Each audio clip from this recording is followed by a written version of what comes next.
السلام علیکم ورحمۃ اللہ وبرکاتہ۔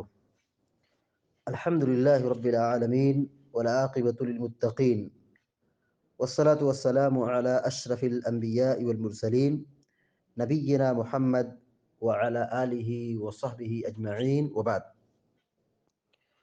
فعن عبد الله بن عمرو رضی اللہ تعالی عنہما فی صفة الوضوء قال ثم مسح برأسه وأدخل إصبعيه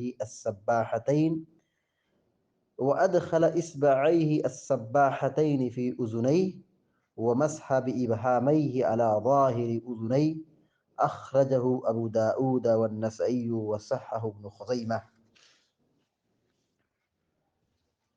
بلوغ المرام من أدلة الأحکام کی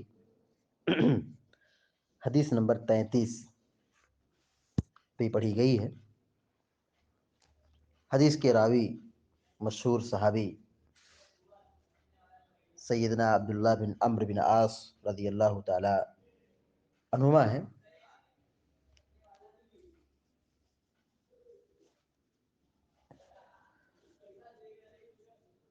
بڑے مشہور صحابی ہیں۔ یہ جب 13 برس کے تھے عبداللہ بن عمرو تو انہوں نے اسلام قبول کیا تھا۔ بہت بڑے عبادت گزار صحابی ہیں۔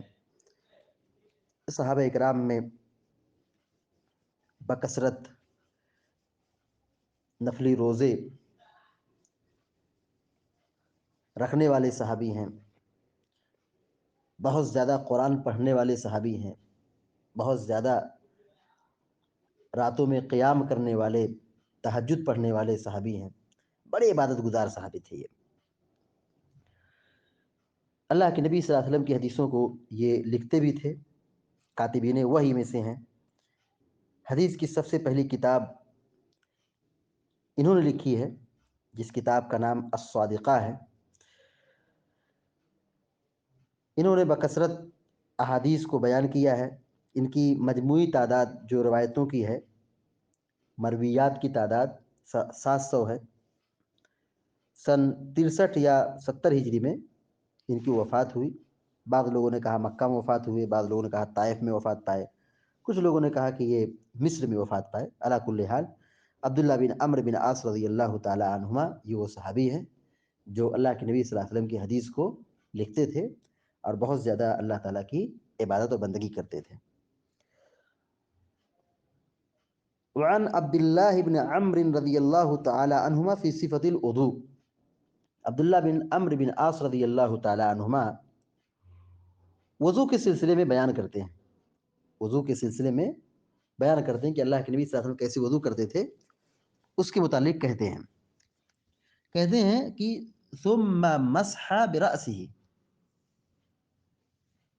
کہ آپ صلی اللہ علیہ وسلم نے اپنے سر کا مسح کیا۔ ثم مسح برأسه، پھر آپ صلی اللہ علیہ وسلم نے اپنے سر کا مسح کیا، یعنی آپ صلی اللہ علیہ وسلم کی وضو کے طریقے کو بیان کرتے ہیں۔ تو مسح کا تذکرہ کیسے کر رہے ہیں کہ آپ نے کیسے سر کا مسح کیا، تو اسی نقطے کو یہاں ذکر کر رہے ہیں۔ ثم مسح برأسه، پھر آپ صلی اللہ علیہ وسلم نے اپنے سر کا مسح کیا۔ وَأَدْخَلَ إِصْبَعَيْهِ السَّبَّاحَتَيْنِ فِي أُذُنَيْهِ، ادخل مانے داخل کرنا، اصبعی اپنے دونوں انگلیوں کو، اصبعیہ اپنے دونوں انگلیوں کو، اصبع مانے انگلی، اصبعی دو انگلی، وَأَدْخَلَ إِصْبَعَيْهِ اپنی دونوں انگلیوں کو داخل کیا۔ کون سی دونوں انگلیاں؟ کہتے ہیں السباحتین، السباحتین شہادت کی انگلی، شہادت کی انگلی یعنی جو انگوٹھے کے بازو میں ہوتی ہے، انگوٹھے اور بیچ والی انگلی کے بازو میں ہوتی ہے، اس کو کہتے ہیں سباحہ۔ اس کو کیا کہتے ہیں؟ سباحہ، جسے نماز میں تشہد میں ہاتھ اٹھاتے ہیں، انگلی اٹھاتے ہیں، حرکت کرتے ہیں، وہی انگلی۔ وَأَدْخَلَ إِصْبَعَيْهِ السَّبَّاحَتَيْنِ، آپ نے اپنی دونوں انگلیوں کو شہادت کی دونوں انگلیوں کو داخل کیا، ادخل منے داخل کرنا، اصبعیہ اپنی دونوں انگلیوں کو، السباحتین شہادت والی انگلی، فی اذنیہ اذن مانے کان، اذن مانے کان، یعنی آپ نے سر کا مسح کرنے کے بعد، سر کا مسح کرنے کے بعد کان کا مسح کیا. تو کان کا مسح کیسے کیا؟ راوی کہتے ہیں کہ وَأَدْخَلَ إِصْبَعَيْهِ الصَّبَّاحَتَيْنِ فِي أُذُنَيْهِ، اپنی دونوں شہادت کی انگلیوں کو اپنے کان میں، دونوں کان میں داخل کیا. یعنی دائیں ہاتھ کی جو شہادت کی انگلی ہے دائیں کان میں، بائیں ہاتھ کے کان کی جو شہادت کی انگلی ہے اس کو بائیں کان میں. تو دائیں ہاتھ کی انگلی کو دائیں کان میں، بائیں ہاتھ کی انگلی کو بائیں کان میں داخل کیا، دونوں ایک ساتھ. یعنی ایسا نہیں پہلے دائیں میں پھر بائیں میں، ایسا نہیں، دونوں ایک ساتھ. وَأَدْخَلَ إِصْبَعَيْهِ السَّبَّاحَتَيْنِ فِي أُذُنَيْهِ، آپ نے اپنی شہادت کی دونوں انگلیوں کو اپنے دونوں کانوں میں داخل کیا، ڈالا. وَمَسْحَ بِإِبْهَامَيْهِ عَلَى ظَاهِرِ أُذُنَيْهِ، مسح مانے مسح کرنا، وہ مسح اور پھر مسح کیا، یعنی کان کا مسح کیا جاتا ہے. وَمَسْحَ بِإِبْهَامَيْهِ، ابہام مانے انگوٹھا، ابہام مانے انگوٹھا، یعنی جو ہتھیلی کے اوپر انگلی ہوتی ہے اس کو انگوٹھا کہتے ہیں. اور خاص طور سے جو تھم دیتے ہیں، انگوٹھا لگاتے ہیں دستخط وغیرہ کرنے کی جگہ پر. وَمَسْحَ بِإِبْهَامَيْهِ، اپنے دونوں انگوٹھے، اپنے دونوں انگوٹھے کے ذریعے سے مسح کیا، اپنے دونوں انگوٹھے سے مسح کیا. عَلَى ظَاهِرِ أُذُنَيْهِ، اپنے دونوں کانوں کے اوپری حصے پر، اپنے دونوں کانوں کے اوپری حصے پر. ابہام مانے انگوٹھا، ظاہر مانے باہر یعنی اوپری حصہ، اذن مانے کان. وَمَسْحَ بِإِبْهَامَيْهِ، اور اپنے دونوں انگوٹھوں کے ذریعے سے یا انگوٹھوں کے سہارے سے مسح کیا، عَلَى ظَاهِرِ أُذُنَيْهِ، اپنے دونوں کانوں کے اوپری حصے پر. ظاہر مانے ظاہر، اوپر، بالائی حصہ، اوپری حصہ، اپنے دونوں کانوں کے اوپر یعنی باہر والے حصے پر، یعنی جو کان کے اندر نہیں، کان کے اوپر کے حصے پر انگوٹھے سے مسح کیا. تو کان میں شہادت کی انگلی داخل کریں گے اور اس کو گھمائیں گے، شہادت کی جو انگلی ہوگی اس کو گھمائیں گے اندر، اور پھر جو انگوٹھا ہے اس کے ذریعے سے کان کے اوپر مسح کریں گے، کان کے اوپر، یعنی جو بال کی طرف جو کان کھڑا ہے تو کان کے اوپر والے حصے پر، تو یہ انگوٹھے سے مسح کریں گے. وَمَسْحَ بِإِبْهَامَيْهِ، اور اپنے دونوں انگوٹھوں سے مسح کیا، عَلَى ظَاهِرِ أُذُنَيْهِ، اپنے دونوں کانوں کے اوپری حصے پر. اخرجہ ابو داؤد، امام ابو داؤد رحمہ اللہ نے اس حدیث کو ذکر کیا ہے.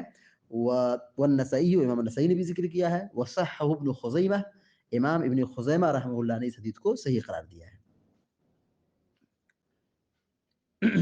حدیث کا ترجمہ پھر سے دیکھیے. حضرت عبداللہ بن عمرو بن عاص رضی اللہ تعالیٰ عنہما وضو کے سلسلے میں روایت بیان کرتے ہیں کہ ثم مسح برأسہ، کہ آپ صلی اللہ علیہ وسلم نے پھر اپنے سر کا مسح کیا. مسح کرنے کے بعد وَأَدْخَلَ إِصْبَعَيْهِ، اپنے دونوں انگلیوں کو، شہادت کی انگلیوں کو داخل کیا. وَأَدْخَلَ إِصْبَعَيْهِ السَّبَّاحَتَيْنِ، اپنی شہادت کی دونوں انگلیوں کو داخل کیا. فی اذنیہ، اپنے دونوں کان میں، اپنے دونوں کانوں میں، یعنی دائیں ہاتھ کو دائیں کان میں، بائیں ہاتھ کو بائیں ہاتھ کی انگلی کو بائیں کان میں. وَمَسْحَ بِإِبْهَامَيْهِ، اور اپنے دونوں انگوٹھوں کے ذریعے سے مسح کیا، عَلَى ظَاهِرِ أُذُنَيْهِ، اپنے دونوں کانوں کے اوپری حصے پر، اپنے دونوں کانوں کے اوپری حصے پر، بالائی حصے پر. تو اس حدیث میں سر کے مسح کرنے کے ساتھ ساتھ کان کے مسح کا بھی ذکر ہے، لیکن یہ ذکر نہیں حدیث میں ہے کہ آپ نے اپنی گردن کا بھی مسح کیا ہے، یعنی کان کا مسح کرنے کے بعد گردن کا مسح کیا پھر پیر دھلا. ایسا کسی حدیث میں اللہ کے نبی علیہ السلام سے ثابت نہیں ہے، یعنی صحیح حدیث میں اللہ کے نبی صلی اللہ علیہ وسلم سے یہ ثابت نہیں ہے. حدیث سے جو بات معلوم ہوئی، نمبر 1، وضو میں سر کے مسح کے بعد، وضو میں سر کے مسح کے بعد دونوں کانوں کے اندر باہر مسح کرنا چاہیے، دونوں کانوں کے اندر باہر مسح کرنا چاہیے. شہادت کی انگلی کو اندر سے اور انگوٹھے کی انگلی سے باہر سے. تو وضو میں سر کے مسح کے بعد دونوں کانوں کے اندر باہر مسح کرنا چاہیے۔ دوسری بات جو معلوم ہوئی، کان کے مسح کے لیے نیا پانی لینے کی ضرورت نہیں ہے۔ کان کے مسح کے لیے نیا پانی لینے کی ضرورت نہیں ہے، یعنی جیسے سر کا مسح کر رہے ہیں اسی پانی سے کان کا مسح کر لیں گے، یعنی الگ سے دونوں کے مسح کے لیے، کانوں کے مسح کے لیے پانی لینے کی ضرورت نہیں ہے، نیا پانی لینا سنت نہیں ہے۔ کیونکہ دیکھیے حدیث میں کیا ذکر ہے، سر کا مسح کیا، پھر اپنے دونوں کانوں کا مسح کیا۔ اگر یہ بات ہوتی کہ پانی کا استعمال کیا تو راوی وہاں پہ کہتا کہ آپ نے نیا پانی لیا پھر اس پر کان کا مسح کیا، لیکن کہیں ذکر نہیں ہے۔ تو معلوم یہ ہوا کان کے مسح کے لیے نیا پانی لینا سنت نہیں ہے۔